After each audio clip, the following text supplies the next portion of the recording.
ইষ্টপ্রাণ দাদা ও মায়েদের জানায় আন্তরিক জয়গুরু। আজ ইষ্ট প্রসঙ্গে পরম পূজ্যপাদ শ্রী শ্রী আচার্যদেবের দেওয়া একটি সমাধান আমরা জেনে নেব। যদি আমাদেরও থেকে থাকে এরকম সমস্যা, তাহলে এই ভিডিও থেকেই আমরা সমাধান পেয়ে যেতে পারি। শ্রী শ্রী আচার্যদেব এই সমাধানটি দিয়েছিলেন, জেনে নেব এবারে। উত্তর দিনাজপুর থেকে এক পরিবার এসে প্রণাম করে নিবেদন করলেন আচার্যদেবকে। উনারা জানালেন নতুন বাড়ি বানাবেন, কিন্তু নানান বাধার সম্মুখীন হচ্ছেন। শ্রী শ্রী আচার্যদেব বললেন, আপনি কজন সন্তানের মা? সেই মা জানালেন, আগে আমার দুজন সন্তান। এরপর শ্রী শ্রী আচার্যদেব বললেন, বাচ্চা হওয়ার সময় কষ্ট হয়েছিল নিশ্চয়, আর তাই জন্যই তো সন্তানের অস্তিত্ব এত সুখের।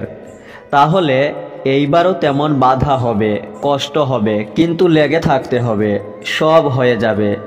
যেমন মনে করো সবজি রান্না হচ্ছে, নিচে আগুন আছে, তার উপরে কড়াইয়ের বাঁধটা যদি না থাকতো, সব সমেত গিয়ে তো আগুনের মধ্যেই পড়তো।